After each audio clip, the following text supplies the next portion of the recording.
सांसद महोदय कुंभ मेले को लेकर लगातार जो अखिलेश यादव भी बयानबाजी कर रहे हैं, उन्होंने कहा है कि कुंभ में लोग 3 काम के लिए जाते हैं, पाप हटाने के लिए, पुण्य कमाने के लिए और दान करने के लिए। आजाद समाज पार्टी क्या तैयारी है कुंभ मेले के लिए, क्योंकि सरकार भी लगातार हमलावर है अपने पार्टी को। जिस काम को सरकार से कोई और सवाल आप पूछोगे, रोजगार को लेके, बुनियादी सुविधाओं को लेके, लोगों के मकान के लेके, रोटी कपड़ा के लेके सरकार पर जवाब नहीं। सरकार कहती है 1 दिन में कुछ नहीं होता, लेकिन हमने देखा कि 6 महीने में रेत पे एक बहुत बड़ा शहर बनते हम लोगों ने देखा। जब सरकार करने पे आती सब कुछ हो जाता है। तो जिस विचारधारा की सरकार अपना काम कर रही है, जब सरकार इतना अच्छा काम कर रही है, हम उसमें क्या कहें। किसी को पाप धोने हैं, किसी ने पाप किया वो चला जाए। कोई बताता है जो पाप करता है, आपने कोई भी पाप किया तो आप बता दोगे किसी को कि आपने पाप किए। मेरा ये कहना है, हम इस देश में उन लोगों के लिए रोटी कपड़ा मकान बुनियादी सुविधा और सम्मान की लड़ाई लड़ रहे हैं जिनको हजारों साल तक जाति धर्म संप्रदाय के नाम पे अपमानित किया गया। और जहां एडमिनिस्ट्रेशन, कई बार मीडिया, पुलिस और जुडिशरी भी एक तरफा खड़ी दिखाई देती है, उन कमजोर वर्गों की लड़ाई हम लोग लड़ने का काम करें जिनको आजादी के इतने दिनों बाद भी इज्जत की जिंदगी नहीं मिली।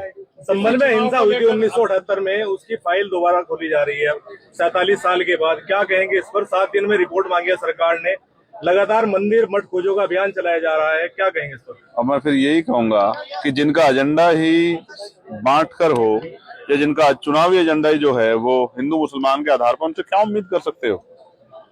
नौजवान रोजगार के लिए कहेगा तो लाठी लगेगी। 1,80,00,000 रुपए की बड़ी डकैती दिन दहाड़े। यही मुजफ्फरनगर में मैं गया था, पीट के मार दिया सनी को।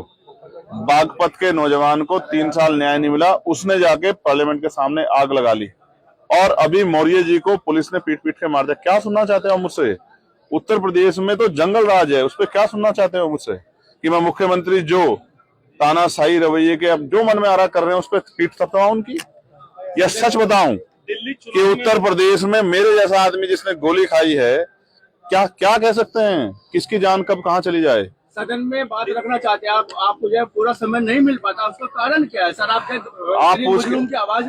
पूछ के बताओ। मैं तो अपनी कोशिश करता हूं कि मौका मिल जाए। दिल्ली चुनाव में आजाद समाज पार्टी का क्या स्टैंड? हाँ, मजबूती से लड़ रही है। दिल्ली की स्टेट की टीम ने जो तय किया है, कितनी सीटों पर लड़ा जाएगा? मैं अभी आज नहीं कह सकता, लेकिन मैं ये बता रहा हूँ कि लड़ रही है, क्योंकि कल मेरी बात हुई थी।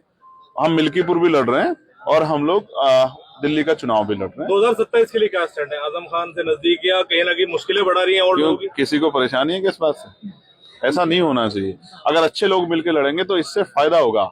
और ये एक ऐसा समीकरण है कमजोरों का, ये जुड़ेंगे तभी भाजपा को रोका जाए, इसके अलावा कोई रास्ता नहीं है। लगभग कितने सीटों पर चुनाव लड़ेंगे आजाद समाज पार्टी? 27 मिल्कीपुर में तो एक ही उस पर है, तो मिल्कीपुर का लड़ने, फिर जिला पंचायत लड़ने, फिर उसके बाद बताएंगे।